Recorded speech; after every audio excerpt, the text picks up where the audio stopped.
নজর রাখবো পরবর্তী খবরে। গতকাল অর্থাৎ শুক্রবারই আমরা কিন্তু দেখেছি যে সোনালী খাতুন তিনি কিন্তু ভারত বাংলাদেশ সীমান্তে পৌঁছন এবং ভারতে ফিরে সোনালী বিবির বার্তা, বাংলাদেশে খুব কষ্টে ছিলাম, পুলিশ তাদের উপর মানসিক নির্যাতন করেছে। ঠিক কি বলেছেন সোনালী বিবি, শোনাবো আপনাদেরকে।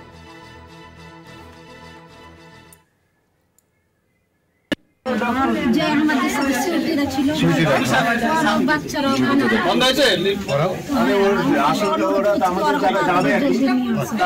ওদের সঙ্গে কথা হয়েছে,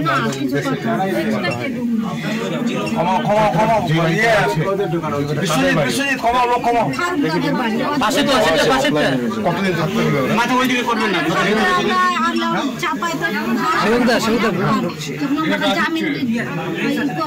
জামিন করেনি।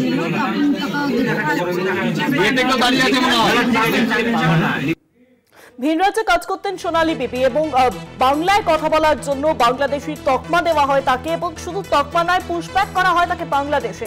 দীর্ঘ আমরা দেখলাম যে কয়েক মাস কিন্তু বাংলাদেশের জেলে বন্দী ছিলেন তিনি, অন্তঃসত্ত্বা সোনালী বিবি এবং তার ছেলে, তাকে বন্দী রাখা হয় এবং অবশেষে গতকাল আমরা দেখলাম যে শুক্রবার দিন ভারত বাংলাদেশ সীমান্তে তিনি পৌঁছন। গতকাল আমরা দেখেছি যেহেতু তিনি অন্তঃসত্ত্বা তাই মালদায় তিনি মালদায় মেডিকেল কলেজে সেখানে তিনি ভর্তি ছিলেন এবং অবশেষে আজ মালদা থেকে অ্যাম্বুলেন্সে বীরভূমে ফিরেছেন সোনালী বিবি। যদিও এখনো পর্যন্ত তিনি বীরভূমের নিজের বাড়িতে পৌঁছননি, তার গাড়ি অন্যদিকে যাচ্ছে, কোথায় যাচ্ছে তা এখনো পর্যন্ত জানা যায়নি, তবে রামপুরহাট মেডিকেল কলেজে যাওয়ার সম্ভাবনা রয়েছে। যদিও কালকে আমরা দেখলাম যে মালদায় ফিরে তিনি কিন্তু বলেন যে অনেক কষ্টে ছিলাম বাংলাদেশে। আরো বিস্তারিত জানাবেন, ফোন লাইনের সঙ্গে রয়েছেন প্রতিনিধি পরিতোষ হালদার। পরিতোষ, ভারতে ফিরে সোনালী বিবি যে বার্তা, বিস্তারিত জানাও দর্শকদের।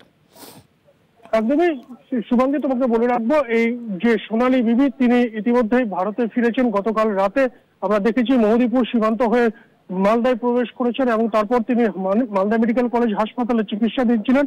আর এদিন অর্থাৎ শনিবারের দিন তাকে তার নিজস্ব বাড়ি, যেখানে বীরভূমে তার বাসস্থান, সেখানে তাকে নিয়ে যাওয়ার জন্য বের করা হয়। প্রশাসনিক কর্তারা উপস্থিত ছিলেন।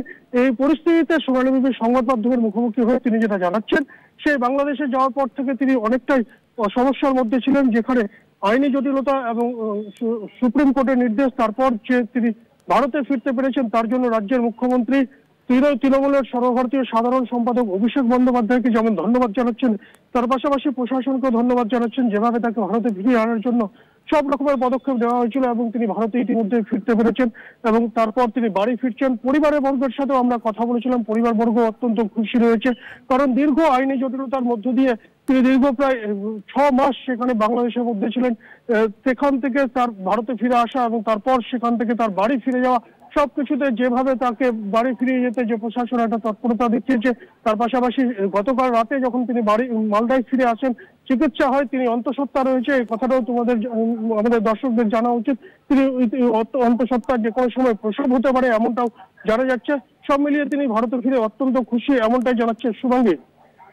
অনেক ধন্যবাদ পরিতোষ, অনলাইনের সঙ্গে ছিলেন প্রতিনিধি পরিতোষ সরকার।